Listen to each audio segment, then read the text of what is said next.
Hey guys, this is Varsha and welcome to VSP classes. आज हम CDP test series के क्रम में सेट 5 पे चर्चा करेंगे, जो कि क्या है, प्याजे का संज्ञानात्मक सिद्धांत। जी हाँ, प्याजे ने संज्ञानात्मक जो सिद्धांत दिए थे उससे रिलेटेड मोस्ट इम्पॉर्टेंट क्वेश्चन को हमने इसमें कवर किया है। इसके पहले हमने प्याजे का संज्ञानात्मक सिद्धांत से रिलेटेड जितने भी टॉपिक्स हैं वो हमने क्रिस्टल क्लियर करा दिए थे। तो आज हम पढ़ेंगे प्याजे का संज्ञानात्मक सिद्धांत से जो 20 मोस्ट इम्पॉर्टेंट क्वेश्चन है उन पे हम डिस्कस करेंगे, और एक एक चीज़ यानी कि समायोजन क्या होता है, आत्मसातीकरण क्या होता है, संतुलन क्या होता है, स्कीम्स क्या होती हैं, वो हम क्वेश्चन के माध्यम से देखेंगे। तो ये देखिए, ये फॉर ऑल टीचिंग एग्जाम्स, कोई भी टीचिंग एग्जाम्स को इसे सब में पूछा जाता है प्याजे के संज्ञानात्मक सिद्धांत से। और ये ऐसे क्वेश्चन है या तो प्रीवियस ईयर में पूछे गए हैं और या तो इनके पूछे जाने की बहुत ही अधिक संभावना है। पर हाँ, उससे पहले अगर आपने मेरे चैनल को सब्सक्राइब नहीं किया, कर लीजिए, बेल आइकन को प्रेस कर लीजिए ताकि आगे की लेटेस्ट नोटिफिकेशन आपको मिलती रहे। तो आइए, बाल विकास एवं शिक्षा शास्त्र यानी कि सीडीपी के क्रम में टेस्ट सीरीज में आज हम सेट 5 पे चर्चा करेंगे। सबसे पहले जो है आप जीन प्याजे को देख लीजिए। जब हम थ्योरी पढ़ा रहे थे उसमें भी हमने आपको दिखाया था। तो ये है जीन प्याजे, जो कि स्विट्जरलैंड के निवासी हैं, और इन्होंने अपने खुद के बच्चे पे संज्ञानात्मक विकास का सिद्धांत दे डाला। यानी पहले इन्होंने अपने बच्चों पे प्रयोग किया, फिर उन्होंने संज्ञानात्मक विकास का सिद्धांत प्रस्तुत किया। तो आइए, सबसे पहला क्वेश्चन आप लोगों के सामने ये रहा, बच्चों में बौद्धिक विकास की 4 अवस्थाओं की पहचान किसके द्वारा की गई है। तो बौद्धिक विकास के 4 अवस्थाओं की पहचान जो की गई है वो किसके द्वारा की गई है, ये बताना है।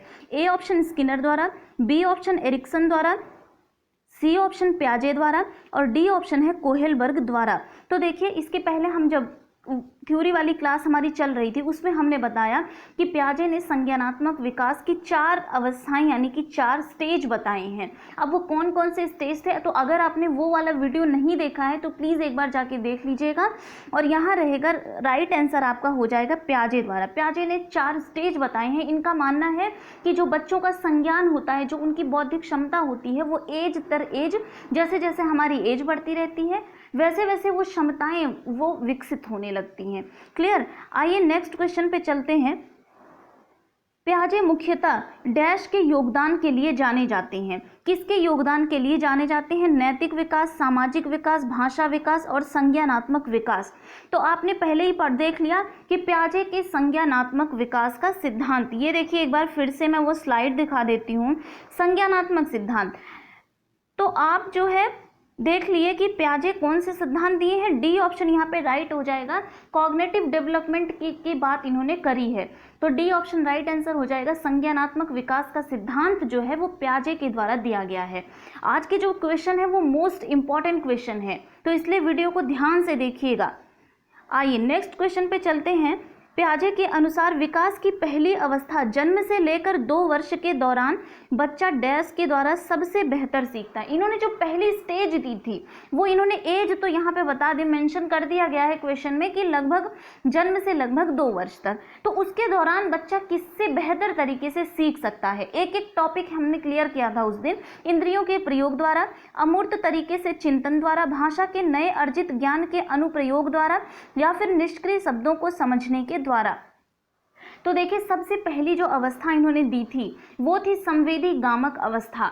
ठीक है, तो इसको ही हम क्या कहेंगे कि ये लगभग जन्म से 2 वर्ष तक मानी जाती है। और हमने बोला था कि बच्चा जो है वो आँख, नाक, कान, इन सब इंद्रियां जो होती हैं वो इंद्रियों के माध्यम से इसमें सीखता है चीज़ों को। यानी कि उसे भाषा बोलनी नहीं आती है तो वो अपनी इंद्रियों का यूज़ करता है।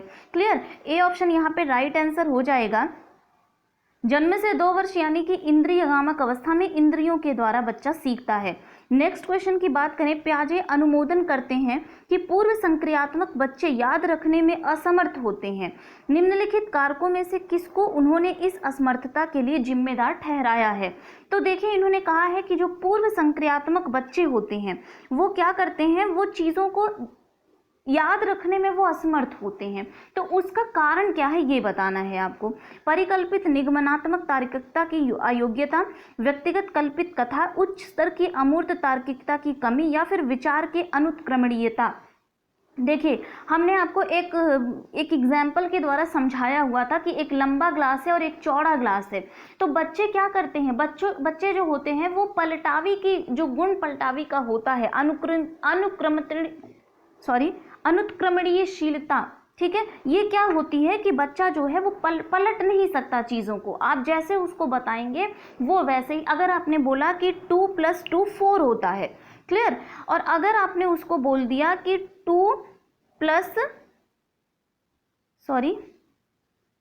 + 3 कितना होता है, तो बच्चा ये पलट नहीं पाएगा कि चीज़ों को यहाँ भी 4 करना है, ठीक है। इसीलिए वो क्या करता है, याद रखने में चीज़ों को असमर्थ हो जाता है। तो डी ऑप्शन यहाँ पे राइट आंसर हो जाएगा, विचारों की अनुत्क्रमणीयता। नेक्स्ट क्वेश्चन पे चलते हैं। प्याजे की औपचारिक संक्रियात्मक अवस्था किस आयु तक मानी जाती है। देखिए, इनकी जो सबसे लास्ट स्टेज थी वो क्या थी, औपचारिक संक्रियात्मक अवस्था। तो इसमें इन्होंने एज पूछा है, डायरेक्ट आपसे एज ही पूछ लिया है। 11 से 15 वर्ष, 0 से 2 वर्ष, 2 से 7 वर्ष और 7 से 11 वर्ष। तो जो औपचारिक संक्रियात्मक अवस्था की जो एज थी वो क्या थी, 11 से 15 वर्ष, यानी कि औपचारिक संक्रियात्मक अवस्था 11 से 15 वर्ष। अगर आप बात करें कि इंद्रिय गामक अवस्था, तो वो होती है 0 से 2 वर्ष। आप एज को भी एक बार फिर से आप रिवीजन कर लीजिए, बोलें तो, कि इंद्रिय गामक 0 से 2 वर्ष, ठीक है। तो एक बार आप लोग देख लीजिए कि 11 से 15 आपकी औपचारिक संक्रियात्मक अवस्था हो गई। 0 से 2 वर्ष की जो होती है वो संवेदी गामक अवस्था या फिर इंद्रिय जनित गामक अवस्था हो गई। और 2 से 7 वर्ष की जो अवस्था होती है वो पूर्व संक्रियात्मक अवस्था हो गई। और 7 से 11 जो होती है वो मूर्त संक्रियात्मक या फिर स्थूल संक्रियात्मक अवस्था मानी गई है। तो यहाँ से आपको औपचारिक बताना है, तो ए ऑप्शन यहाँ पे राइट आंसर हो जाएगा। नेक्स्ट क्वेश्चन पे चलते हैं। वह कौन सी अवस्था है जब बच्चा तार्किक रूप से वस्तुओं व घटनाओं के विषय में चिंतन करना प्रारंभ कर देता है। औपचारिक संक्रियात्मक अवस्था, मूर्त संक्रियात्मक अवस्था, पूर्व संक्रियात्मक अवस्था या फिर संवेदी प्रेरक अवस्था। तो आपको वह अवस्था बतानी है जब बच्चा क्या करता है, तार्किक रूप से वस्तुओं व घटनाओं के विषय में चिंतन करना प्रारंभ कर देता है। ध्यान दीजिएगा, यहाँ प्रारंभ करना है, ठीक है।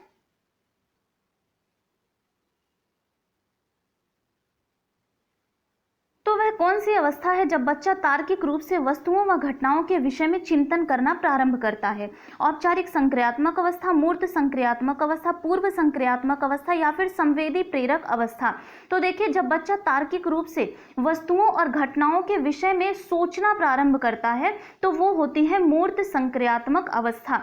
ये कौन सी होती है, 7 से 11 वर्ष तक। इसमें बच्चा, ध्यान दीजिएगा, यहाँ प्रारंभ करना लिखा है, यहाँ पे बच्चा प्रारंभ करता है। और अगर बोला जाए कि वो अमूर्त चिंतन यानी तार्किक चिंतन करने के योग्य कब हो जाता है, तो वो औपचारिक यानी कि 11 से जो 15 साल की जो एज होती है उसमें बच्चा योग्य हो जाता है। लेकिन मूर्त संक्रियात्मक में वो प्रारंभ करता है, क्लियर। नेक्स्ट क्वेश्चन है, संवेदी पेशीय अवस्था होती है। बहुत ही इजी क्वेश्चन है। 2 से 7, 12 से अधिक, 0 से 2 या फिर 7 से 12। तो यहाँ पे संवेदी पेशीय अवस्था आपसे बोला गया है, यानी कि 0 से 2 वर्ष की जो अवस्था होती है, 0 से 2 वर्ष, यानी कि सी ऑप्शन आपका राइट आंसर हो जाएगा। वही होती है संवेदी पेशीय अवस्था या फिर संवेदी गामक अवस्था, क्लियर। नेक्स्ट क्वेश्चन पे चलते हैं। जीन पियाजे के अनुसार नवीन जानकारी में संशोधन की प्रक्रिया को क्या कहते हैं। जब नवीन जानकारी में आपको संशोधन करने के लिए बोला जाता है तो उसको क्या कहा जाता है, समायोजन, समावेशन, आत्मसातीकरण या फिर स्कीमा। तो देखिए, हमने आपको एक एग्जाम्पल के आधार पे बताया हुआ था कि अगर आप एक 4 पैरों वाली बिल्ली को देख रहे हैं, ठीक है, और आपको बताया गया कि ये 4 पैरों वाली बिल्ली है, लेकिन अगर आपने फिर से शेर को देख लिया तो आपको लगा कि ये तो 4 पैरों वाला है, इसका मतलब ये भी बिल्ली का बच्चा है, ठीक है। लेकिन जब फिर आपको बताया गया कि नहीं, ये है तो इसके भी 4 पैर, पर ये बिल्ली का बच्चा ना हो कि ये शेर का बच्चा है, तो आपने क्या कर लिया, आपके दिमाग में वो सेट हो गई चीजें कि नहीं, ये बिल्ली का बच्चा नहीं बल्कि ये शेर का बच्चा है। और अगली बार जब आप शेर के बच्चे को देखेंगे तो आप ये तालमेल बैठा लेंगे कि नहीं नहीं, ये बिल्ली का बच्चा नहीं है, ये शेर का ही बच्चा है। यानी कि नवीन जानकारी में आप संशोधन कर रहे हैं, और इसकी प्रक्रिया को क्या कहा जाता है? समायोजन। यानी कि आप समायोजन कर रहे हैं नवीन जानकारी में संशोधन करके। क्लियर? ए ऑप्शन यहाँ पे राइट आंसर हो जाएगा। चलते हैं नेक्स्ट क्वेश्चन पे। विकासात्मक बाल मनोविज्ञान का जनक किसे कहा जाता है? ब्रूनर को, फ्रायड को, केली को, जीन प्याजे को। तो विकासात्मक बाल मनोविज्ञान का जनक डी ऑप्शन राइट हो जाएगा, जीन प्याजे को कहा जाता है। नेक्स्ट क्वेश्चन पे चलते हैं। प्याजे के अनुसार बालक सभी श्रेणियों की समस्याओं पर तार्किक विचार लागू करने में योग्य हो जाता है। यह विकास निम्नलिखित में से कौन सी अवधि में होता है? तो ये आपसे, अब देखिए फिर से वही बात आ गई। सबसे पहले हम देखते हैं ए ऑप्शन मूर्त क्रियात्मक अवधि, यहाँ अवधि होगा, ठीक है, पूर्व क्रियात्मक अवधि, इंद्रिय गतिक अवधि, या फिर औपचारिक क्रियात्मक अवधि। तो देखिए ध्यान दीजिएगा कि अभी हमने बात की जब प्रारंभ करता है तब तो क्या होता है? मूर्त संक्रियात्मक अवस्था। लेकिन यहाँ पे तार्किक विचार लागू करने में योग्य हो जाता है, और जब योग्य हो जाता है तो औपचारिक क्रियात्मक अवस्था, यानी कि क्या 11 से 15 वर्ष की जब एज होती है बच्चे की, तो वो तार्किक चिंतन करने के योग्य हो जाता है। क्लियर? ध्यान दीजिएगा, दोनों चीजों को थोड़ा कंफ्यूजन क्रिएट करने वाला क्वेश्चन है। नेक्स्ट क्वेश्चन, जीन प्याजे ने किस अवस्था को खोज की अवस्था कहा है? तो पूछा गया है कि किस अवस्था को जीन प्याजे ने खोज की अवस्था कहा है? पूर्व संक्रियात्मक, मूर्त संक्रियात्मक, औपचारिक संक्रियात्मक, या फिर संवेदी गामक अवस्था।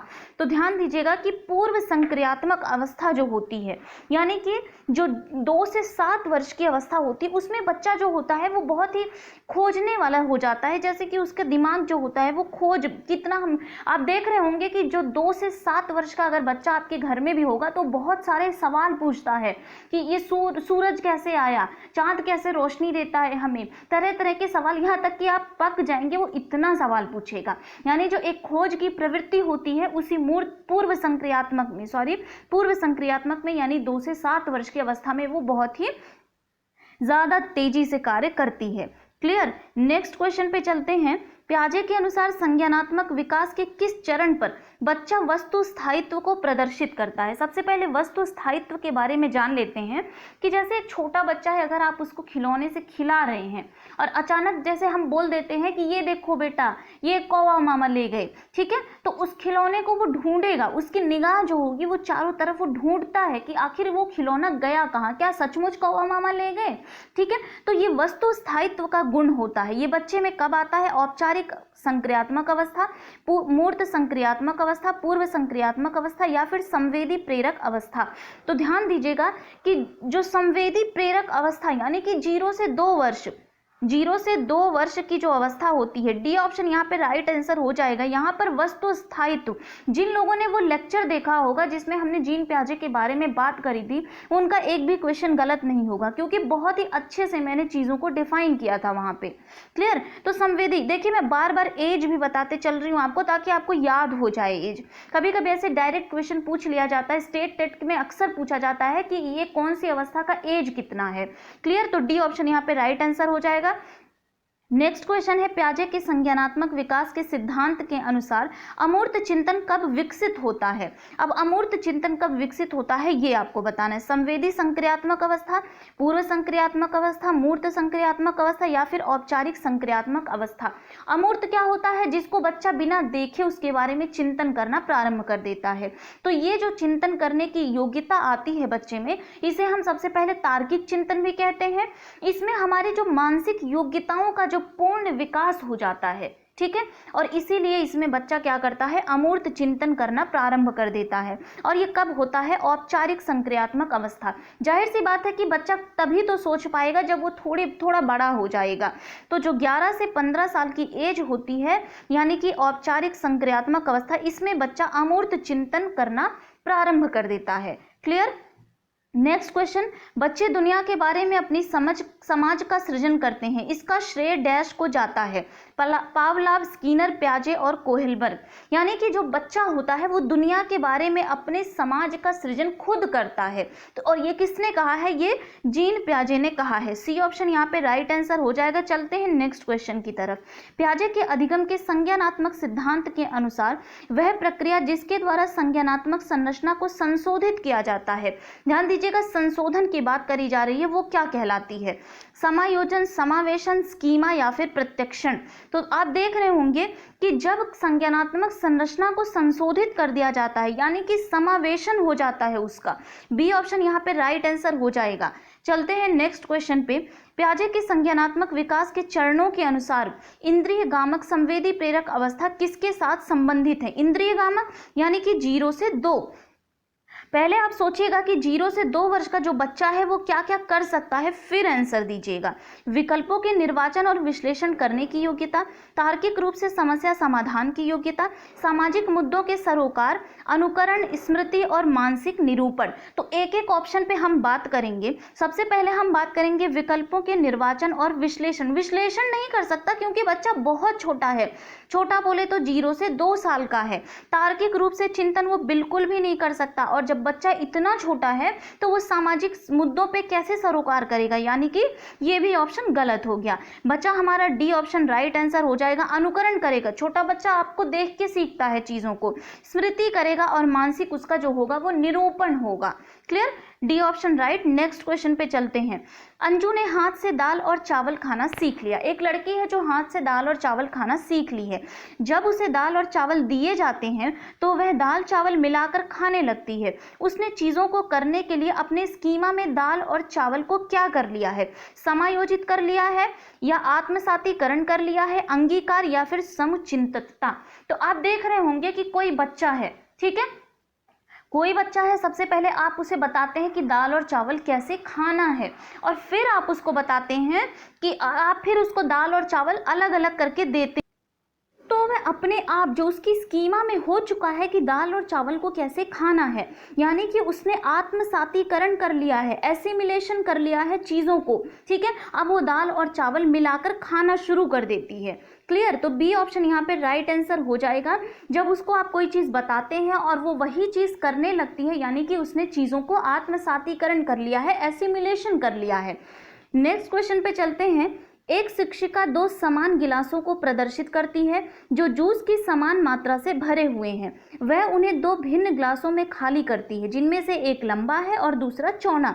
बच्चों को उस ग्लास की पहचान करने के लिए कहती है जिसमें जूस ज़्यादा है। बच्चे प्रत्युत्तर देते हैं कि लंबी ग्लास में जूस ज़्यादा है। शिक्षकों के बच्चों में क्या कठिनाई है? ठीक है, थोड़ा बड़ा क्वेश्चन है, एक बार मैं बता देती हूँ। एक शिक्षिका है जिसने पहले एक लंबे मुंह वाला ग्लास लिया है और फिर उतने ही साइज का एक चौड़े मुंह वाला ग्लास लिया है। यहाँ उसने इतना भरा है जूस को और यहाँ उसने इतना भरा है। अगर क्वांटिटी की बात करें तो दोनों सेम क्वांटिटी सेम है दोनों की, ठीक है। अब वो अपने बच्चे से पूछ रही है कि बताओ किसमें जूस ज़्यादा है, लंबे मुंह वाले ग्लास में या फिर चौड़े मुंह वाले ग्लास में। तो बच्चे क्या करते हैं कि जो लंबा दिख रहा है, ये बड़ा जो दिख रहा है, बोलते हैं कि इस लंबे ग्लास वाले में जूस ज़्यादा है। तो आखिर बच्चों को क्यों नहीं समझ आ रहा है कि इसकी चौड़ाई सिर्फ अधिक है, बाकी चीज़ इतनी ही इसमें भी है। क्लियर? तो क्या समस्या होगी?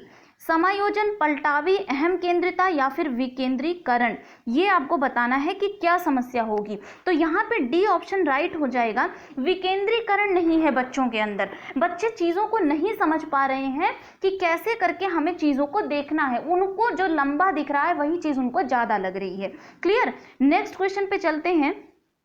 यह कथन किसका है कि ज्ञानात्मक विकास नकल पर आधारित ना होकर खोज पर आधारित है? जीन प्याजे, फ्रायड, कोहेलबर्ग और वाइगोत्स्की। तो ध्यान दीजिएगा, सबसे पहले यहाँ राइट आंसर बता दूं, ए ऑप्शन यहाँ पे राइट आंसर हो जाएगा। प्याजे ने कहा है कि बच्चा खोज करके सीखता है, उसको मशीन आप लोग मत बनाइए, वो खुद खोज करेगा, खुद चीज़ों को सीख जाएगा। नकल करने पर उसकी जो क्षमता होगी वो आधारित नहीं है। और इसी खोज के द्वारा इन्होंने बच्चे को क्या कहा है? नन्हा वैज्ञानिक कहा है। जो बच्चा होता है वो पैदा होते ही वैज्ञानिक होता है, खाली उसको हमें मौका देना चाहिए, उसको खोज की प्रवृत्ति में लगाना चाहिए, ये जीन प्याजे महोदय ने कहा है। आते हैं आज के लास्ट क्वेश्चन पे और नेक्स्ट क्वेश्चन पे। पियाजे ने किसी बच्चे के विचारों में नए विचारों के समावेश हो जाने को क्या कहा है? समायोजन, विकेंद्रीकरण, आत्मसातीकरण या फिर पलटावी। तो देखिए अभी हमने बताया, अभी क्वेश्चन में भी आपने देखा होगा कि सबसे पहले एक बच्ची है, उसको दाल चावल खाना सिखाया जाता है और जब उसके स्कीमा में ये बात हो जाती है कि ऐसे ऐसे दाल चावल खाना है तो वो ऐसे, फिर जब उसको दाल चावल मिलता है तो वो उसी तरह खाने लगती है। यानी किसी बच्चे के विचारों में नए विचारों का जब समावेश हो जाता है तो वो कहलाता है आत्मसातीकरण, एसिमिलेशन कहलाता है वो, यानी कि जैसे उसको बताया गया था वैसे ही वो देख लिया है। इसका एक और एग्जांपल लेंगे, जैसे एक आप बच्चे को रोटी दिए हैं खाने के लिए, ठीक है, आपने उसको बताया कि रोटी को ऐसे तोड़ तोड़ के खाया जाता है, लेकिन उसको किसी दिन आप पार्टी में ले गए और उसी पार्टी में आपने उसको उसके सामने लाया पिज़्ज़ा, और वो बच्चा जो है वो पिज़्ज़ा को ऐसे खा रहा है जैसे कि आपने उसको रोटी, क्योंकि वो भी गोल होता है, उसको लग रहा है रोटी ही है ये, ठीक है। अब आपने उसको बताया कि नहीं ये रोटी नहीं है, इसको ऐसे नहीं, ऐसे मुंह के पास ले जाके फिर तोड़ के खाते हैं। अब नेक्स्ट टाइम बच्चा क्या करेगा, उसके दिमाग में एक स्कीमा बन गई है कि नहीं ये रोटी की तरह दिखता तो है पर ये रोटी नहीं है, ठीक है, ये है पिज़्ज़ा, और इसको ऐसे पकड़ के मुंह के पास लेके जाते हैं फिर खाते हैं। यानी कि उसने चीज़ों को एसिमिलेशन कर लिया, आत्मसातीकरण कर लिया। तो सी ऑप्शन यहाँ पे राइट आंसर हो जाएगा। और ये थे आज के मोस्ट इंपॉर्टेंट 20 क्वेश्चन जो कि जीन पियाजे के संज्ञानात्मक सिद्धांत पे बेस्ड थे, ठीक है। ये बहुत इंपॉर्टेंट है। अगर मैं कह दूं कि ये सीटेट की जान है जीन पियाजे, तो वो ज़्यादा नहीं होगा, क्योंकि अगर जीन पियाजे से रिलेटेड क्वेश्चन नहीं पूछा जाता है तो पेपर में लोग कहते हैं पेपर बड़ा हलवा आया था, ठीक है। ये पेपर के लेवल को बढ़ाते हैं। जीन पियाजे, वाइगोत्स्की और कोहेलबर्ग, ये तीन जो हैं इन पे हम एक एक करके बात करेंगे। अभी हमने आज पियाजे के बारे में इसके पहले वाले क्लास में हमने चर्चा करी थी और आज इनसे ही रिलेटेड हमने मोस्ट इंपॉर्टेंट क्वेश्चन को डिस्कस किया है। तो नेक्स्ट क्लास में हम वाइगोत्स्की या कोहेलबर्ग के बारे में बात करेंगे। और हाँ, अगर आप चाहते हैं कि ऐसे ही लेटेस्ट वीडियोस आपको मिलते रहें तो चैनल को सब्सक्राइब कर लीजिए, बेल आइकन को प्रेस कर लीजिए ताकि आगे की लेटेस्ट नोटिफिकेशन आपको मिलती रहे। Thank you.